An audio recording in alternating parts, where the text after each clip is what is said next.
പല ആൾക്കാർക്കും രാത്രി ഉറക്കമില്ല. അത് ഉറങ്ങാൻ ആഗ്രഹമില്ലാത്തതുകൊണ്ടൊന്നുമല്ല, ഉറങ്ങാൻ പറ്റുന്നില്ല, ഉറക്കം വരുന്നില്ല. പലതും ആലോചിച്ചുകൊണ്ടും ഈ പറയുന്ന മൊബൈലിൽ തോണ്ടിക്കൊണ്ടൊക്കെ അങ്ങനെ നേരെ അങ്ങോട്ട് പോകും. ഇങ്ങനെ ഉറക്കമില്ലാതെ ഇരിക്കുന്നത് കൊണ്ട് തന്നെ എന്താണ് പ്രശ്നം? അടുത്ത ദിവസം നല്ല ഉറക്കം തൂങ്ങിയായിരിക്കും. ജോലിക്ക് പോയാലും കോളേജിൽ സ്കൂളിൽ ക്ലാസ്സിൽ എവിടെ പോയാലും ഉറക്കം തൂങ്ങിയിരിക്കാം.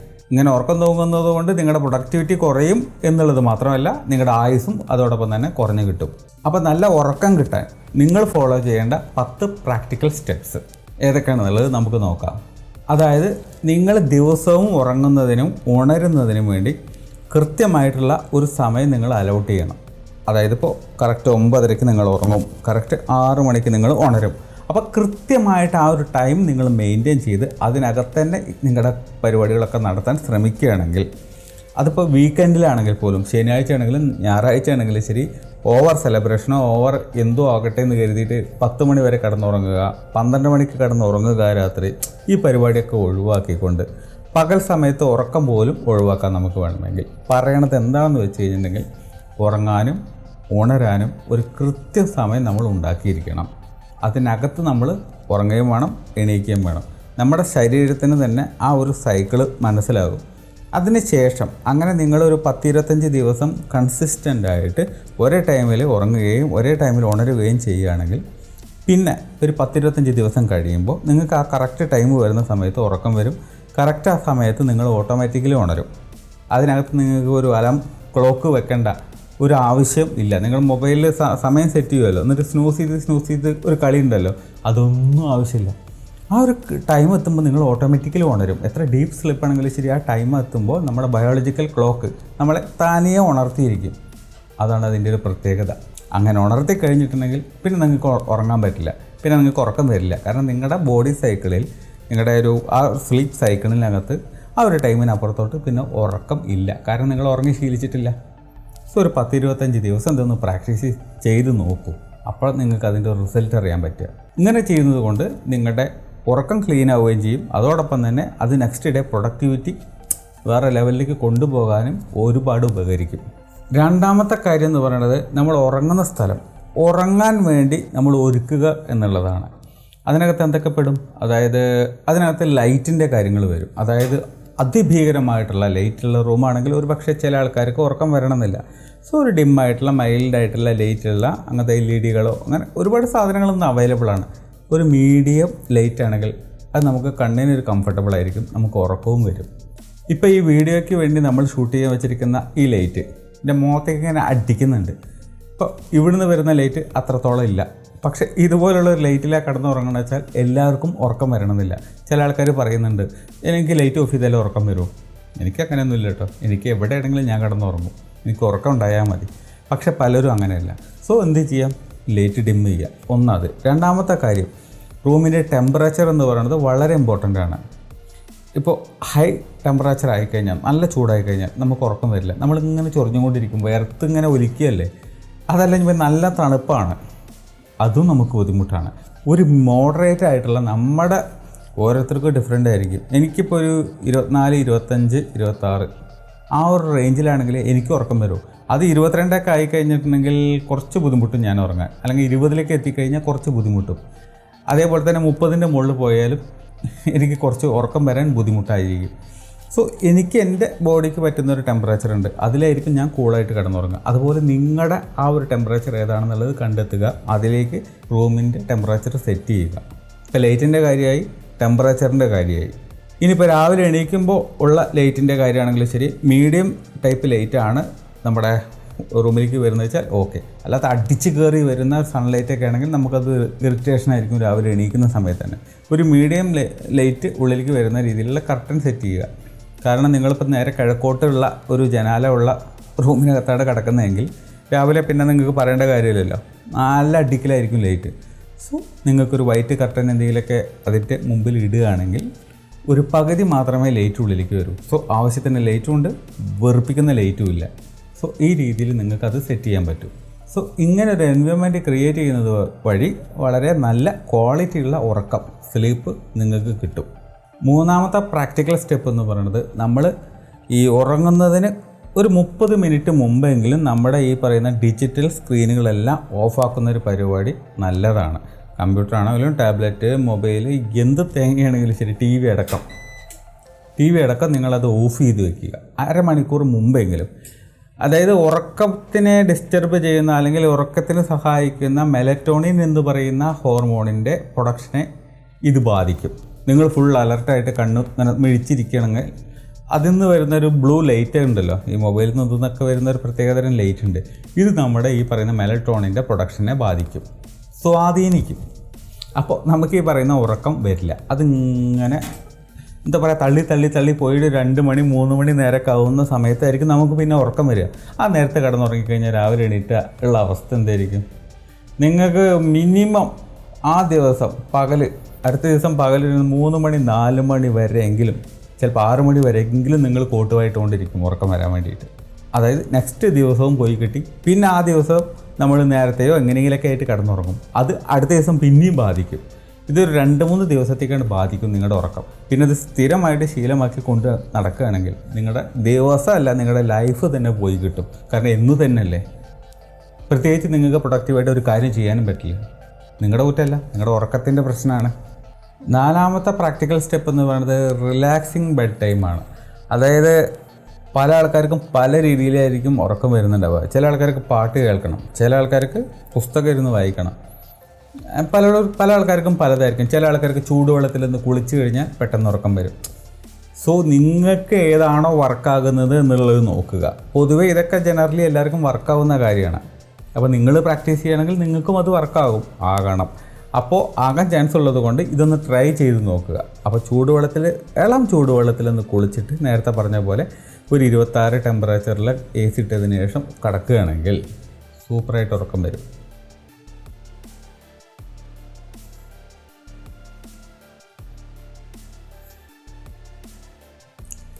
നേരത്തെ പറഞ്ഞ പോലെ ബുക്ക് വായിക്കുന്ന സ്വഭാവം ഉണ്ടെങ്കിൽ, ഉറക്കം വരുന്ന ആൾക്കാരാണെങ്കിൽ അങ്ങനെയും ചെയ്യാം. ഉറക്കം വരുന്ന ആൾക്കാരായിരിക്കും മിക്കവാറും ആൾക്കാർ. കാരണം അതുകൊണ്ടാണല്ലോ സ്കൂളിൽ നമ്മൾ പുസ്തകം തുറന്നു വയ്ക്കുന്നു, നമുക്ക് ഉറക്കം വരുന്നു. ഇതാണല്ലോ പൊതുവെ നമ്മൾ കണ്ടുവരുന്ന ഒരു പ്രവണത. സോ ബുക്ക് തുറന്ന് വായിക്കുന്നത് ഉറക്കം വരാൻ സഹായിക്കുമെങ്കിൽ അത് ചെയ്യാം. എനിക്ക് നേരെ തിരിച്ചാണ്. എനിക്ക് ഏതെങ്കിലും യൂട്യൂബിലുള്ളൊരു വീഡിയോ കണ്ടുകൊണ്ടിരിക്കുകയാണ്, അതും ഇംഗ്ലീഷിലുള്ള ഏതെങ്കിലും വീഡിയോ കണ്ടുകൊണ്ടിരിക്കുകയാണ്, ആ സമയത്ത് കണ്ണടച്ച് കിടന്നു കഴിഞ്ഞാൽ എനിക്ക് പെട്ടെന്ന് ഉറക്കം വരും. അങ്ങനെ എന്താണെന്നറിയില്ല. മലയാളം വീഡിയോ ആണെങ്കിൽ ചിലപ്പോൾ എനിക്ക് അത്ര പെട്ടെന്ന് വരണമെന്നില്ല, വരും, പക്ഷേ അത്ര പെട്ടെന്ന് വരില്ല. എന്നിട്ട് കണ്ണടച്ച് കിടക്കണം, അത്രയേ ഉള്ളൂ, ഉറങ്ങിക്കോളും. പല ആൾക്കാർക്കും പലതായിരിക്കും. നിങ്ങൾക്ക് ഏതാണ് വർക്കാവണമെന്നുള്ളത് നിങ്ങൾ നോക്കുക. സോ ഉറക്കം വരുന്നില്ലെങ്കിൽ ഈ ഒരു സാധനം അപ്ലൈ ചെയ്ത് നോക്കുക, കറക്റ്റായിട്ട് വർക്ക് ചെയ്തോളൂ. ഇനി ഇതൊന്നും വർക്ക് ചെയ്യാത്തവർക്ക് മെഡിറ്റേഷൻ വേണമെങ്കിൽ ഒന്ന് ട്രൈ ചെയ്ത് നോക്കാം. ഒന്ന് കുറച്ച് നേരം ഫോക്കസ് ചെയ്തുകൊണ്ടിരിക്കുക, വേറെ ഒന്നിലും ശ്രദ്ധിക്കാതെ കുറച്ച് നേരം പറ്റുമോ നോക്കുക. ഒരു 5 മിനിറ്റെങ്കിലും എന്തെങ്കിലുമൊക്കെ ചിന്ത തലയിൽ വന്നുകൊണ്ടിരിക്കും, ഡസൻറ്റ് മാറ്റർ, അത് വിഷയമല്ല. നമ്മൾ ഇരിക്കുക, നമ്മുടെ ഒരു ശ്രദ്ധ എവിടെയെങ്കിലും ഒന്നിൽ കോൺസെൻട്രേറ്റ് ചെയ്യുക. അപ്പോൾ എന്തിൻ്റെ ഒരു സൗണ്ട് പുറത്തുനിന്ന് കേൾക്കുന്നുണ്ട്. ഈ നട്ടപ്പാതിലേക്ക് വരെ ആ പശു കിടന്ന് അവിടെ നിന്ന് അലറുകയാണ്. സോ മെഡിറ്റേറ്റ് ചെയ്യുന്ന ആൾക്കാർക്ക് അതിൻ്റെ സൗണ്ട് കേട്ടുകൊണ്ടിരിക്കാം. എന്തെങ്കിലുമൊക്കെ ഒന്ന് നിങ്ങൾ ശ്രദ്ധിച്ചുകൊണ്ടിരിക്കുക. ആ പശു പിന്നെയും അലറിക്കൊണ്ടിരിക്കുകയാണ്, നിങ്ങൾ മൈൻഡ് ചെയ്യരുത്. നമുക്കൊന്നും ചെയ്യാൻ പറ്റില്ല. 2-3 വീട് അപ്പുറത്താണ് കിടന്നത് അലറുന്നത്, അതാ കേൾക്കണം. ഇപ്പോൾ ഷൂട്ട് ചെയ്യണത് നൈറ്റിലാണ്, നമുക്കൊന്നും ചെയ്യാൻ പറ്റില്ല. ഇപ്പോഴും കൂടി ഇതുപോലെയുള്ള സൗണ്ടിൻ്റെ ശല്യമൊക്കെ ഉണ്ടാകുമ്പോൾ ഒന്നും പറയാൻ പറ്റില്ല. അങ്ങനെ ചുരുക്കി പറഞ്ഞാൽ റിലാക്സ്ഡ് ആയിട്ടുള്ള ഒരു ബെഡ് ടൈം നമ്മൾ ഉണ്ടാക്കുകയാണ് ഇതുകൊണ്ട് ഉദ്ദേശിക്കുന്നത്. 5ാമത്തെ പ്രാക്ടിക്കൽ സ്റ്റെപ്പ് എന്ന് പറയുന്നത് നമ്മുടെ കോഫി, അതുപോലെ ഹെവി ഫുഡുകൾ. ഇപ്പോൾ കഫൈനൊക്കെ നമ്മുടെ ഉള്ളിലേക്ക് ഒരു 3 മണി 4 മണിക്കൊക്കെ ശേഷം കഴിക്കുന്നുണ്ടെങ്കിൽ അതിൻ്റെ ക്വാണ്ടിറ്റിയൊക്കെ വളരെയധികം കുറയ്ക്കുക. ഓവറായിട്ട് കഴിക്കാതെ വളരെ മിനിമലാക്കുക, പറ്റുകയാണെങ്കിൽ ഒഴിവാക്കുക. അങ്ങനെ ചെയ്യുന്നതുകൊണ്ട് ഗുണം എന്താ വെച്ചാൽ ചോദിക്കുകയാണെങ്കിൽ നിങ്ങൾക്ക് അറിയാലോ, കഫൈൻ പോലുള്ള സാധനങ്ങളൊക്കെ നമ്മളിങ്ങനെ അലർട്ടാക്കിയിട്ട് ഇരുത്താൻ പറ്റുന്ന സാധനങ്ങളാണ്. നമ്മളൊക്കെ പഠിക്കുന്ന സമയത്ത് നമ്മൾ ഒരുപാട് ചായയും കാപ്പിയൊക്കെ ഉണ്ടാക്കിയിട്ട് നട്ടപ്പാതിലേക്ക് കുടിച്ചിട്ട് ഉറക്കം ഇളച്ചിരുന്ന് നമ്മൾ പഠിച്ചിരുന്നൊരു കാലം നമുക്കൊക്കെ ഉണ്ടായിരുന്നു. നിങ്ങൾക്കുണ്ടാവുമെന്നുള്ളത് എനിക്കറിയില്ല, എനിക്ക് അധികം ഉണ്ടായിട്ടില്ല. കാരണം ഞാൻ അത്രയും ടോപ്പ് പഠിക്കുന്നൊരു കുട്ടിയൊന്നുമല്ല അന്നത്തെ കാലത്ത്, ഇന്നുമല്ല. അപ്പോൾ അങ്ങനെ ഒരു ഉറക്കം ഉളച്ചിരുന്ന് പഠിച്ച ഒരു ഹിസ്റ്ററി ഒന്നും എനിക്കില്ല. പക്ഷെ അങ്ങനെ ചെയ്ത ആൾക്കാർ ഒരുപാട് ഉള്ളത് കൊണ്ട് തന്നെ എന്താ അവിടെ സംഭവിക്കുന്നത്, കോഫിയിലുള്ള ഈ കഫേൻ്റെ സാധനം നിങ്ങളുടെ ഈ ഉറക്കത്തിനെ കുറച്ച് നേരത്തേക്കൊന്ന് അങ്ങോട്ട് ഇങ്ങോട്ടൊക്കെ വഴി തിരിച്ചു വിടും. അതായത് പെട്ടെന്ന് ഉറക്കം വരത്തില്ല. അങ്ങനെ ഒരു പരിപാടി അവിടെ നടത്തുന്നുണ്ട്. സോ അങ്ങനെ ഒരു പരിപാടി നടത്തുന്നതുകൊണ്ട് തന്നെ കാപ്പി പോലെയുള്ള കാപ്പിയോ ചായയോ എന്ത് തേങ്ങയാണെങ്കിലും ശരി, അതൊക്കെ ഒന്ന് ഒഴിവാക്കുക. മാത്രമല്ല നല്ല ഹെവി ഫുഡുകൾ, ബിരിയാണിയൊക്കെ ഉണ്ടല്ലോ, അതുപോലെ കുറച്ച് ഹെവി ഫുഡുകളൊക്കെ നൈറ്റിൽ കുറച്ച് കഴിഞ്ഞതിന് ശേഷം കഴിക്കാതിരിക്കുന്നതാണ് നല്ലത്. കഴിക്കണമെങ്കിൽ നിങ്ങളൊരു 6-7 മണിക്ക് മുമ്പ് കഴിക്കുകയാണെങ്കിൽ വലിയ കുഴപ്പമില്ല. അത് കഴിഞ്ഞിട്ടാണെങ്കിൽ നിങ്ങൾ നേരത്തെ പറഞ്ഞ പോലത്തെ എന്താ പറയുക, ഡൈജഷൻ ഇഷ്യൂസ് ഒരുപാട് വരും, ദഹിക്കത്തില്ല, കുളിച്ചത് കിട്ടും, ഗ്യാസ്, അത് ഇത് അങ്ങനെയൊക്കെ ഒരുപാട് പ്രശ്നങ്ങൾ വരാനുള്ള ചാൻസ് കൂടുതലാണ്. ഇതും നേരത്തെ പറഞ്ഞാൽ നിങ്ങളുടെ ഉറക്കത്തെ ഡിസ്റ്റർബ് ചെയ്യുന്ന സാധനമാണ്. അതുപോലെ തന്നെ സ്പൈസി ആയിട്ടുള്ള ഫുഡുകളൊക്കെ കഴിക്കുകയാണെങ്കിൽ അതും നമ്മുടെ വയറിനൊക്കെ ഒരുപാട് പ്രശ്നങ്ങളുണ്ടാക്കും, വയറിന് ഒരുപാട് അധ്വാനിക്കേണ്ട അവസ്ഥ വരും. ഇതൊക്കെ നിങ്ങളുടെ ഉറക്കത്തിനെ സാരമായിട്ട് ബാധിക്കും. മിഡ് നൈറ്റിലൊക്കെ ചിലപ്പോൾ ഒരുപാട് നിങ്ങൾ എണീറ്റൊന്ന് വരും, ഒരു ഇൻട്രപ്റ്റഡ് സ്ലീപ്പായിരിക്കും നിങ്ങൾക്ക് ഉണ്ടാവുക. അതായത് ക്വാളിറ്റി സ്ലീപ്പും ഉണ്ടായിരിക്കില്ല, ആ ഉറക്കത്തിലേക്ക് വേണ്ട കറക്റ്റ് സമയത്ത് നിങ്ങൾക്ക് ചിലപ്പോൾ ഉറക്കാൻ കഴിഞ്ഞെന്നും വരത്തില്ല. സോ നിങ്ങൾ ആ ഒരു കറക്റ്റായിട്ട് ഫോളോ ചെയ്യുന്ന ഭക്ഷണ രീതികളൊക്കെ അതുപോലെ തന്നെ ഫോളോ ചെയ്യുക. സ്ഥിരമായിട്ട് ഹെവി ഫുഡ് കഴിക്കുന്ന ഒരാൾക്ക് ചിലപ്പോൾ പ്രശ്നം ഉണ്ടായിരിക്കില്ല, അവരുടെ ബോഡി അതിലേക്ക് അഡാപ്റ്റ് ആയിട്ടുണ്ടാവും. എന്നാൽ സ്ഥിരമായിട്ട് ലൈറ്റ് ഫുഡൊക്കെ കഴിച്ച് പെട്ടെന്ന് നിങ്ങൾ ആ രീതിയാണ് മാറ്റി നല്ല ഹെവി ആയിട്ടുള്ളൊരു മീല് കഴിക്കുകയാണെങ്കിൽ ഇതുപോലെ പല രീതിയിലുള്ള പണിയും കിട്ടും. നിങ്ങളുടെ ആ ഉറക്കത്തിൻ്റെ സൈക്കിൾ തന്നെ ആകെ തകിടം മറിയും. 6ാമത്തെ പ്രാക്ടിക്കൽ സ്റ്റെപ്പ് എന്ന് പറയുന്നത് 4-7-8 ബ്രീത്തിങ് ടെക്നിക്കാണ്. എന്ത് ഈ 4-7-8 എന്നായിരിക്കും നിങ്ങളിപ്പോൾ ചിന്തിക്കുന്നുണ്ടാവുക. 4-7-8 എന്ന് പറയുകയാണെങ്കിൽ ഇപ്പോൾ നിങ്ങളൊരു 4 സെക്കൻഡ് എടുത്തുകൊണ്ട് നിങ്ങൾ ഉള്ളിലേക്ക് ശ്വാസം എടുക്കുന്നു. 4 സെക്കൻഡായി. അതേപോലെ തന്നെ ഇതിവിടെ ഹോൾഡ് ചെയ്ത് വയ്ക്കുക ഒരു 7 സെക്കൻഡ്. അങ്ങനെ 7 സെക്കൻഡ് നിങ്ങൾ ഹോൾഡ് ചെയ്തതിന് ശേഷം 8 സെക്കൻഡ് എടുത്തുകൊണ്ട് ആ കയറ്റി വെച്ച വായു പതുക്കെ പുറത്തോട്ട് വിടുക. 8 സെക്കൻഡ് എടുക്കുമ്പോഴേക്കും മൊത്തം നിങ്ങൾ പുറത്ത് വിട്ട് തീർത്താൽ മതി. ഇത് കുറച്ച് നേരം നിങ്ങളൊന്ന് ചെയ്ത് കഴിയുമ്പോൾ, അധികമൊന്നും ചെയ്യണമെന്നില്ല, ഒരു 10-20 തവണ ചെയ്യുമ്പോൾ തന്നെ നിങ്ങളുടെ സ്ട്രെസ് ലെവലൊക്കെ കുറയുന്നത് കാണാൻ പറ്റും. നിങ്ങളുടെ ആ ഒരു മെൻ്റലി നിങ്ങൾക്കൊരു തലക്കനം ഉണ്ടായിരിക്കുമല്ലോ, ഏതാ മറ്റേ അഹങ്കാരത്തിൻ്റെ കനമല്ല പറയുന്നത്, അല്ലാതെ തന്നെ നിങ്ങൾക്കൊരു തലയ്ക്കൊരു ഭാരം തോന്നുന്ന അവസ്ഥ ഉണ്ടല്ലോ, അത് കുറയുന്നത് നിങ്ങൾക്ക് തന്നെ ഫീൽ ചെയ്യാൻ പറ്റും. ഒന്ന് ട്രൈ ചെയ്ത് നോക്കി നോക്ക്, സംഭവം പൊളിയാണ്. ഇങ്ങനെ ചെയ്യുന്നത് കൊണ്ട് ഗുണം എന്താ ചോദിക്കുകയാണെങ്കിൽ പെട്ടെന്ന് നിങ്ങൾ ഉറക്കത്തിലേക്ക് വഴുതി വീഴും. കാരണം മനസ്സ് ഒന്ന് റിലാക്സ്ഡ് ആവുന്ന സമയത്ത്, ടെൻഷൻ ഒന്ന് കുറയുന്ന സമയത്ത്, നമ്മൾ കംഫർട്ടബിളായിട്ട് ഇരിക്കുന്ന സമയത്ത്, അപ്പോഴാണ് നമുക്ക് പെട്ടെന്ന് ഉറക്കം വരിക. നിങ്ങൾ ഒരുപാട് ടെൻഷൻ അടിച്ചിട്ടിരിക്കുമ്പോഴാണോ ടെൻഷൻ അടിക്കാതിരിക്കുമ്പോഴാണോ നിങ്ങൾക്ക് പെട്ടെന്ന് ഉറക്കം വരിക? അത്രയേ ഉള്ളൂ. അപ്പോൾ നമ്മുടെ ടെൻഷൻ, പ്രഷർ, ഒരുപാട് ചിന്തകൾ, കാട് കയറിയുള്ള ചിന്തകൾ, നെഗറ്റീവ് തോട്ട്സ്, ഇതൊക്കെ ഒന്ന് കുറയ്ക്കാനുള്ള ഒരു ടെക്നിക്കാണിത്, ഈ ബ്രീത്തിങ് ടെക്നിക്ക്. 4-7-8 4 സെക്കൻഡ് എടുത്ത് വലിച്ചെടുക്കുക, 7 സെക്കൻഡ് ഹോൾഡ് ചെയ്യുക, 8 സെക്കൻഡ് എടുത്തുകൊണ്ട് പുറത്തോട്ട് വിടുക. അത്രയേ ഉള്ളൂ. ഒരു 10-15 വട്ടം ചെയ്താൽ തന്നെ ധാരാളം. 7ാമത്തെ പ്രാക്ടിക്കൽ സ്റ്റെപ്പ് എന്ന് പറയുന്നത് നിങ്ങൾ വർക്കൗട്ട് ചെയ്യണം, വ്യായാമം ചെയ്യണം, എക്സസൈസ് ചെയ്യണം, ഡെയിലി ചെയ്യണം, അതിലൊന്നും ഒരു തർക്കമില്ല. പക്ഷേ ഉറങ്ങുന്നതിന് മുമ്പ് നിങ്ങൾ ഈ സാധനം ചെയ്യാൻ പോകുമ്പോൾ കുഴപ്പം എന്താണെന്ന് ചോദിക്കുകയാണെങ്കിൽ നിങ്ങൾ ഒരുപാട് ആക്റ്റീവായിട്ടിരിക്കും, ഒരുപാട് എനർജി നിങ്ങൾക്കപ്പോൾ ഉണ്ടാവും. ആ ഒരു എനർജറ്റിക്കായിട്ട് ഇരിക്കുന്ന സമയത്ത് വർക്കൗട്ടൊക്കെ ചെയ്ത് കഴിഞ്ഞ് ഒരു 10 കിലോൻ്റെ ഡമ്പലൊക്കെ എടുത്ത് പൊക്കിയിട്ട് വരുന്ന ഒരാളാണെങ്കിൽ, ജിമ്മിലൊക്കെ പോയിട്ട് വരുന്ന ഒരാളാണെങ്കിൽ ആ മനുഷ്യന് ചിലപ്പോൾ ഉറക്കം വരത്തില്ല, ഭയങ്കര പവറിലായിട്ട് ആയിരിക്കും ചിലപ്പോൾ ആൾ ഇരിക്കുന്നുണ്ടായിരിക്കുക, ഭയങ്കര എനർജി ആയിരിക്കും. ആ സമയത്ത് പിടിച്ചിട്ട് ആളുടെ ശരീരത്തെ ഉറക്കണം എന്ന് പറയുന്ന സമയത്ത് ആ ശരീരത്തിൻ്റെ അവസ്ഥ എന്തായിരിക്കും? അതായത് ഭയങ്കര ഹീറ്റായിട്ട് എന്താ പറയുക, പൊട്ടിത്തെറിക്കാൻ വേണ്ടി നിൽക്കുന്ന ഒരു പ്രഷർ കുക്കറിൻ്റെ മുകളിലേക്ക് പച്ചവെള്ളം കോരി ഒഴിക്കുന്ന പോലെ ഇരിക്കൂലേ, ഒരുമാതിരി വല്ലാത്ത അവസ്ഥയായിരിക്കും. അതുപോലെ ഇരിക്കും ശരീരത്തിന്. കാരണം നല്ല എനർജി ഉണ്ടാകുന്ന സമയത്ത് മോനെ പോയി നീ പോയി കിടന്നുറങ്ങിക്കോ എന്ന് പറയുമ്പോൾ എങ്ങനെ ഉണ്ടാവും? നമ്മൾ ടയേർഡായിട്ടിരിക്കുമ്പോൾ അല്ലെങ്കിൽ റിലാക്സ്ഡ് ആയിട്ടിരിക്കുമ്പോൾ അപ്പോഴാണ് ഉറങ്ങേണ്ടത്. ഹൈ എനർജി ഇരിക്കുന്ന സമയത്ത് അത് പ്രൊഡക്റ്റീവായിട്ടിരിക്കേണ്ട സമയമാണ് അല്ലേ? ആ സമയം നമ്മൾ ഉറക്കത്തിൻ്റെ സമയത്താകരുത്. സോ എന്ത് ചെയ്യണം? ജിമ്മ് അങ്ങനെയുള്ള വർക്കൗട്ടൊക്കെ ഉണ്ടെങ്കിൽ കുറേ നേരത്തെ ചെയ്യുക, ഡേ ടൈമിൽ ചെയ്ത് തീർക്കുക.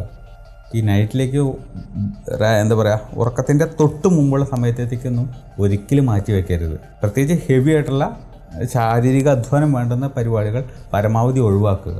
ഉറക്കത്തിൻ്റെ 2-3 മണിക്കൂർ മുമ്പെങ്കിലൊക്കെ അത് ചെയ്ത് തീർത്തോണം.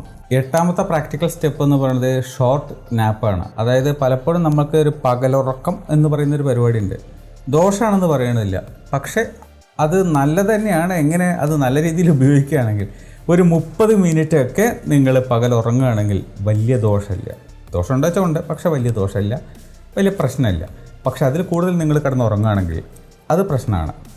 അപ്പോൾ പ്രത്യേകിച്ച് നിങ്ങളിപ്പോൾ ഒരു 3 മണി 4 മണി സമയമൊക്കെ കഴിഞ്ഞതിന് ശേഷം നിങ്ങൾ ഈ പറയുന്ന അരമണിക്കൂറിൻ്റെ ഉറക്കം എടുക്കുകയാണെങ്കിൽ അത് ഡേഞ്ചറാണ്. അതായത് ഈവനിങ്ങിൻ്റെ ടൈമിലേക്ക് എത്തുമ്പോൾ അത് പ്രശ്നമാണ്. കാരണം പിന്നെ നൈറ്റിലേക്കുള്ള ഉറക്കത്തെ അത് ഡിസ്റ്റർബ് ചെയ്യും. ഈ കൊച്ചു കുട്ടികളൊക്കെ വീട്ടിലുള്ള ആൾക്കാർക്ക് അത് ശരിക്കും അറിയാൻ പറ്റും. അതായത് ഈവനിങ്ങിൽ ഈ നേരത്തൊക്കെ പിടിച്ച് കുട്ടികളെ കിടത്തി ഉറക്കല്ലേ എന്ന് നമ്മൾ പറയും. കാരണം രാത്രി ഉറങ്ങില്ല, ഇരുന്ന് കളിക്കും. മിഡ് നൈറ്റിൽ 2 മണിക്കും 3 മണിക്കൊക്കെ ഇരുന്ന് ഇങ്ങനെ കളിക്കുന്നുണ്ടാവും. നമ്മളിരുന്ന് ഇങ്ങനെ ഇരിക്കുന്നുണ്ടാവും. ഇത് എന്ന് ഉറങ്ങിയിട്ട് നമ്മൾ ഉറങ്ങണത് മൊത്തം ഉറക്കാൻ പോയിട്ടുണ്ടാവും. എൻ്റെ വീട്ടിലിപ്പോൾ ഒരു മുതലുണ്ട്. ഈ സാധനം ഇപ്പം ഇല്ല കേട്ടോ. മിഡ് നൈറ്റിലൊക്കെ എണീറ്റിരുന്ന് കളിയുണ്ട്. മിക്കവാറും വീട്ടിലിങ്ങനെയൊക്കെ തന്നെയാണ്. സോ നമ്മുടെ ഉറക്കം പോയി കിട്ടും. പലപ്പോഴും നമ്മൾ ഈ പകലിൽ ഈ പിള്ളേരുടെ കുട്ടികളുടെ ഈ ഉറക്കത്തിൻ്റെ രീതികൾ, സൈക്കിൾ, ഇതൊന്നും നമ്മൾ നോട്ട് ചെയ്യില്ല. അവരെപ്പോഴാണ് കിടന്നുറങ്ങണം, ഉറങ്ങിക്കോട്ടെ, ശല്യം ചെയ്യേണ്ട എന്നുള്ളതിൽ നമ്മൾ വിടും. അവരെന്ത് ചെയ്യും, പകൽ നന്നായിട്ട് ഉറങ്ങുകയും ചെയ്യും, രാത്രി ഇരുന്ന് കളിക്കുകയും ചെയ്യും. നമ്മുടെ ഉറക്കം ഗുതാകാവുക, അത് പോയി. ഇതൊക്കെയാണ് നടക്കുന്നത്. സോ നമുക്കും ഇത് ബാധകമാണ്. ഈവനിങ്ങിൽ ആഫ്റ്റർനൂൺ എന്ന് പറയുമ്പോൾ തന്നെ ഈവനിങ്ങിൽ നമ്മൾ ഈ ഉറങ്ങുകയാണെങ്കിൽ പ്രത്യേകിച്ചും നമ്മുടെ ഉറക്കത്തെ ബാധിക്കും. ഇപ്പോൾ ഉറങ്ങണം പകൽ നിർബന്ധം ഉണ്ടെങ്കിൽ തന്നെ അരമണിക്കൂറിൽ കൂടുതൽ ഉറങ്ങണ്ട. ഉറങ്ങി കഴിഞ്ഞാൽ രാത്രിത്തെ ആ ഒരു സൈക്കിളിനെ അത് കാര്യമായിട്ട് ബാധിക്കും. പകൽ ഉറങ്ങണോ ചോദിക്കുകയാണെങ്കിൽ ഞാൻ പറയും ഉറങ്ങരുത്, അതാണ് ഏറ്റവും നല്ലത്. ഈ വേണമെന്ന് നിർബന്ധം ഉണ്ടെങ്കിൽ അരമണിക്കൂറാവാം. 9ാമത്തെ പ്രാക്ടിക്കൽ സ്റ്റെപ്പ് എന്ന് പറയുന്നത് നിങ്ങളുടെ മനസ്സിനകത്തുള്ള ഈ അടുക്കും ചിട്ടയില്ലാതെ കിടക്കുന്ന ചിന്തകളൊക്കെ ഒന്ന് ഇറക്കി വെക്കണം. അതിന് നമുക്ക് എന്ത് ചെയ്യാൻ പറ്റും? അതിന് നമുക്ക് ചെയ്യാൻ പറ്റുന്നൊരു പരിപാടി എന്ന് പറയുന്നത് നാളേക്ക് ചെയ്യേണ്ട കാര്യങ്ങൾ അല്ലെങ്കിൽ ഇന്നത്തെ പ്രധാനപ്പെട്ട കാര്യങ്ങൾ ഈ മനസ്സിൽ നിന്ന് ഇതൊക്കെ ഒന്ന് പേപ്പറിലേക്ക് ആക്കുക. നാളേക്ക് ചെയ്യേണ്ട കാര്യങ്ങൾ ഇന്നത്, ഇന്നത്തെ പ്രശ്നങ്ങളുണ്ടായത് ഇന്നത്, ഇതിൻ്റെ സൊല്യൂഷൻ ഏകദേശം ഇന്നത്, അത് ഇംപ്ലിമെൻറ്റ് ചെയ്യേണ്ട കാര്യങ്ങൾ ഇന്നത്. സോ ഒരു ഡയറി എഴുതുന്ന പോലെ തന്നെ. പക്ഷേ ഡയറി അല്ല നമ്മൾ ഉദ്ദേശിക്കുന്നത്. ഈ തലയിലെ പ്രശ്നങ്ങൾ നമ്മൾ ഇറക്കി വയ്ക്കുകയാണ് ചെയ്യുന്നത്, വേറെ ഒന്നുമില്ല. അല്ലാതെ അനാവശ്യമായിട്ടുള്ള കാര്യങ്ങളൊന്നും നമ്മൾ കഥ എഴുതി വയ്ക്കുന്നില്ല. സോ നമുക്ക് വേണ്ട സാധനങ്ങളൊക്കെ ഒന്ന് നമ്മൾ പേപ്പറിലേക്ക് ആക്കുന്നു. ഇതിന് ശേഷം എന്ത് ചെയ്യുന്നു, തലച്ചോറിനെ ഒന്ന് ഫ്രീ ആക്കുന്നു, നമ്മൾ കിടന്നുറങ്ങുന്നു. എന്നതിന് ശേഷം നാളെ രാവിലെ നമുക്ക് ഈ ചിന്തകളൊക്കെ ആവശ്യമുണ്ട്. ഈ ചിന്തകൾ ആവശ്യമുള്ളത് കൊണ്ടാണ് നമ്മളിവിടെ എഴുതി വെച്ചത്. പക്ഷേ നമ്മൾ ആ ചിന്തകൾ കൊണ്ട് പോയി കിടന്നുറങ്ങേണ്ട കാര്യമില്ല, ഇവിടെ എഴുതി വെച്ചിട്ടുണ്ട്. നെക്സ്റ്റ് ഡേ നമ്മൾ എടുത്തു നോക്കുന്നു, ഇന്നലെ രാത്രി ആ കാര്യം എഴുതി വെച്ചു, മറ്റേ കാര്യം എഴുതി വെച്ചു, അത് എഴുതി വെച്ചു, ഇത് എഴുതി വെച്ചു. ഇതെല്ലാം നമ്മൾ നോക്കുന്ന സമയത്ത് നമുക്കൊരു ഐഡിയ കിട്ടുന്നുണ്ട്. ഓക്കെ, ഇനി നമുക്ക് ടെൻഷൻ എടുത്ത് തുടങ്ങാം. നെക്സ്റ്റ് ഡേ ആയി. പക്ഷേ ഉറങ്ങുന്ന സമയത്ത് ഈ ടെൻഷൻ നമ്മൾ എടുത്തു കഴിഞ്ഞാൽ ചിലപ്പോൾ ഉറക്കം പോയി കിട്ടും. നെക്സ്റ്റ് ഡേക്ക് വേണ്ടി നമ്മൾ എല്ലാം എഴുതി വെച്ചു, ഇനി ഇതെടുത്തിട്ട് തലയിൽ വെച്ചോ, എന്നിട്ട് സോൾവ് ചെയ്യും പ്രോബ്ലം. ഇതിന് ശേഷം അടിപൊളിയായിട്ട് അന്നത്തെ ദിവസം കഴിയും. ഇതിന് ശേഷം വൈകുന്നേരം വൈകിയും വന്നിട്ട് ഈ സാധനങ്ങൾ തലയ്ക്കകത്ത് ഒരുപാട് സാധനങ്ങൾ കയറി കൂടിയിട്ടുണ്ടാവും, ചിന്തകൾ, പ്രശ്നങ്ങൾ, ഒരുപാട് കാര്യങ്ങൾ. ഇതെല്ലാം ഒന്ന് പേപ്പറിലേക്ക് ആക്കുക. പേപ്പറിനെ വിശ്വസിക്കുക, കിടന്നുറങ്ങുക, നാളെ രാവിലെ വരിക, തിരിച്ചെടുക്കുക. അതൊരു മെത്തേഡാണ്. ട്രൈ ചെയ്ത് നോക്കുക, ഇതൊക്കെ വർക്കാവും. ഞാൻ ഇതൊക്കെ പേപ്പറിലല്ല എഴുതി വെക്കാറ്. ഇങ്ങനെ വാട്സപ്പിന് അതിനകത്തായിട്ട് എനിക്കായിട്ടൊരു ഗ്രൂപ്പ് ഉണ്ടാക്കി വെച്ചിരിക്കുക. ഞാനും വൈഫും ആയിരിക്കും അതിനകത്ത് ഉണ്ടാവുക. ഇതിന് ശേഷം വൈഫിനെ ആഡ് ചെയ്തതിന് ശേഷം എന്ത് ചെയ്യും, വൈഫിനെ അങ്ങോട്ട് ഒഴിവാക്കും ഗ്രൂപ്പിൽ നിന്ന്. അപ്പോൾ ഞാൻ മാത്രമേ ഉണ്ടാവുള്ളൂ അതിനകത്ത്. സിംഗിളായിട്ടാണെങ്കിലും നമുക്ക് അങ്ങനെ ഗ്രൂപ്പ് ഉണ്ടാക്കി വെക്കാമല്ലോ. ഇതിന് ശേഷം അതിനകത്ത് ഈ ചപ്പ് ചവറൊക്കെ തലയിലുള്ള കാര്യങ്ങളൊക്കെ അതിനകത്ത് എഴുതി എടുത്ത് വയ്ക്കും. എന്നിട്ട് നാളെ അടുത്ത ദിവസമൊക്കെ എടുത്ത് നോക്കുന്ന സമയത്ത് എല്ലാം തിരിച്ച് കിട്ടുകയും ചെയ്യും. ഒന്നും തലേന്ന് പോയിട്ടുണ്ടാവില്ല. കാരണം നമ്മൾ തിരിച്ച് പിന്നെ അത് വായിക്കുകയാണ്. പക്ഷേ കടന്നുറങ്ങുന്ന സമയത്ത് നമുക്ക് നല്ല ആശ്വാസം കിട്ടും. നമ്മളിനി മറന്നും പോവോ, ടെൻഷൻ, അങ്ങനത്തെ കാര്യങ്ങളൊന്നും വേണ്ട, എല്ലാം എഴുതി വെച്ചു. 10ാമത്തെ പ്രാക്ടിക്കൽ സ്റ്റെപ്പ് എന്ന് പറയുന്നത് ഈ സൺലൈറ്റ് എക്സ്പോഷറുമായിട്ട് കണക്റ്റഡ് ആയിട്ടാണ് ഒരു സാധനമാണ്. സംഭവം എന്താണെന്ന് ചോദിക്കുകയാണെങ്കിൽ നമ്മൾ ഈ പകൽ സമയത്ത് മിക്കവാറും ആൾക്കാർ ഈ ഓഫീസിൻ്റെ ഉള്ളിൽ സൺലൈറ്റ് ഒന്നും എത്താത്ത സ്ഥലങ്ങളിൽ മിക്കവാറും ഇരുന്ന് ജോലി ചെയ്യുന്ന ആൾക്കാരുണ്ട്. അവർ പുറത്ത് ഉച്ചയ്ക്ക് പോലും അല്ലെങ്കിൽ രാവിലെ പോലും സൺലൈറ്റ് കാണാത്ത ആൾക്കാരുണ്ട്. അങ്ങനത്തെ ആ ഒരു നേരത്തെ ആയിരിക്കും വണ്ടിയിൽ പോകുന്നുണ്ടാവുക, അതുപോലെ ഒരു നേരത്തെ ആയിരിക്കും തിരിച്ചു വരുന്നുണ്ടാവുക. സൺലൈറ്റ് ചില ആൾക്കാർക്ക് കാണാൻ ഭാഗ്യമില്ല, അങ്ങനെയുള്ള ആൾക്കാരുണ്ട്. അപ്പോൾ എന്താ പറഞ്ഞു വരണം വെച്ചാൽ നിങ്ങൾ സൺലൈറ്റ് കൊള്ളുമ്പോഴാണ് അത് പകലാണെന്നും സൺലൈറ്റ് കിട്ടാതിരിക്കുമ്പോൾ അപ്പോൾ അത് രാത്രിയാണെന്നും നമ്മുടെ ശരീരം തിരിച്ചറിയുന്നത്. നമ്മുടെ ബുദ്ധിക്ക് ബോധം വെളിവുള്ളതുകൊണ്ടും സമയം നോക്കിയിട്ട് നമ്മൾ എന്ത് ചെയ്യും, ആ സമയം എന്നതാണ് നമുക്കറിയാം. പക്ഷെ നമ്മുടെ ശരീരം ഇത് തിരിച്ചറിയുന്നത് എന്തുകൊണ്ടാണ്? ഈ സൺലൈറ്റിനെ ബേസ് ചെയ്തിട്ടാണ്. ഇപ്പോൾ സൺലൈറ്റ് കൊള്ളുന്ന ആ സമയത്ത് അത് പകലാണെന്നും അതല്ലാത്ത സമയത്ത് ഉറങ്ങേണ്ടതാണെന്നും നമ്മുടെ ശരീരത്തെ നമ്മുടെ ബ്രെയിൻ പറഞ്ഞ് പഠിപ്പിക്കും. അപ്പോൾ അങ്ങനെ ഒരു സൈക്കിൾ ഉണ്ടാകണമെങ്കിൽ, ആ ഒരു സിർക്കാഡിയൻ റിതം ഉണ്ടാകണമെങ്കിൽ പകലുള്ള നമ്മുടെ സൺലൈറ്റ് നമ്മൾ കൊള്ളണം. അതുകൊണ്ടാണല്ലോ നമ്മളിപ്പോൾ ഇവിടെ പകൽ നന്നായിട്ട് കളിച്ച് നടന്ന് രാത്രി നന്നായിട്ട് കിടന്നുറങ്ങി ഇങ്ങനെയുള്ള വ്യക്തികളൊക്കെ അമേരിക്കയിലോ അതുപോലുള്ള രാജ്യത്ത് പോയി പെടുമ്പോൾ അവർക്ക് ഈ പറയുന്ന സിർക്കാഡിയൻ റിതം മാറി വർക്ക് ചെയ്യുന്നത് എന്തുകൊണ്ടാണ്? കാരണം നമ്മുടെ പകലെന്ന് പറയുന്നത് അവിടെ നട്ടപ്പാതിര അല്ലേ, 12 മണിക്കൂറിനടുത്ത് എങ്ങാണ്ട് ഡിഫറൻസ് ഉണ്ട്. അപ്പോൾ ചുരുക്കി പറഞ്ഞാൽ നമ്മുടെ പകലെന്ന് പറയുന്നത് അവർക്ക് രാത്രിയാണ്, അവരുടെ രാത്രി എന്ന് പറയുന്നത് ഇവിടെ പകലുമാണ്. നമുക്ക് എങ്ങനെ ഉണ്ടായിരിക്കും? നമുക്ക് ഇവിടെ നിന്നുകൊണ്ട് അത് ചിന്തിക്കാൻ പറ്റില്ല. പക്ഷേ അമേരിക്കയിൽ പോയി അവിടുത്തെ സൺലൈറ്റ് കൊള്ളുന്ന സമയത്ത് അവിടുത്തെ ആ ഒരു ഡേ ടൈം ആണെന്നുള്ളത് നമ്മുടെ ബോഡി തിരിച്ചറിയുന്നത് കൊണ്ടാണ് അവർക്ക് അവിടെ ഈസി ആയിട്ട് അതിലേക്ക് അഡാപ്റ്റ് ചെയ്യാൻ പറ്റുന്നത്. നമ്മുടെ കാഴ്ചപ്പാടിൽ നട്ടപ്പാതിരം മൊത്തം പകൽ മൊത്തം കടന്നുറങ്ങിയിട്ട് രാത്രി മൊത്തം ഇറക്കുക എന്ന് പറഞ്ഞാൽ നമുക്ക് ഇന്ത്യയിൽ നിൽക്കുമ്പോൾ ഭയങ്കര പാടാണ്. നമ്മുടെ ബോഡി സമ്മതിക്കുകയില്ല. നല്ല അധ്വാനമാണ്. പക്ഷെ അവിടെയുള്ള എല്ലാവർക്കും അത് ഈസി ആയിട്ട് പറ്റും. ഇവിടുന്ന് അങ്ങോട്ട് മൈഗ്രേറ്റ് ചെയ്ത് പോകുന്ന ആൾക്കാരൊക്കെ അവിടെ ഈസി ആയിട്ട് നിൽക്കുന്നത് കണ്ടിട്ടില്ലേ? അതുപോലെ തന്നെ അവിടുന്ന് തിരിച്ച് ഇങ്ങോട്ട് ഒരു 6 മാസത്തിനോ 1 കൊല്ലത്തിനോ ഇങ്ങോട്ട് വരുന്ന ആൾക്കാർ ഇവിടെയും വന്നിട്ട് ഈ ഒരു ഇതിലേക്കും 1-2 ദിവസം കൊണ്ട് അഡാപ്റ്റ് ആവും. എന്തുകൊണ്ടാണ്? ഈ സിർക്കാഡിയൻ റിതം കൃത്യമായിട്ട് വർക്ക് ചെയ്യുന്നുണ്ട്. അത് വർക്ക് ചെയ്യാൻ എന്താ കാരണം? സൺലൈറ്റ് എക്സ്പോഷറാണ്. അപ്പോൾ ആവശ്യത്തിന് സൂര്യപ്രകാശമൊക്കെ കൊള്ളുക. ഇതൊക്കെ നിങ്ങളുടെ ആ ഒരു ഉറക്കത്തിൻ്റെ സൈക്കിൾ കൃത്യമായിട്ട് വർക്ക് ചെയ്യാൻ ഉതകുന്ന കാര്യങ്ങളാണ്. അപ്പോൾ നന്നായിട്ട് നിങ്ങൾക്ക് ഉറങ്ങാൻ പറ്റട്ടെ എന്ന് ആശംസിക്കുന്നു.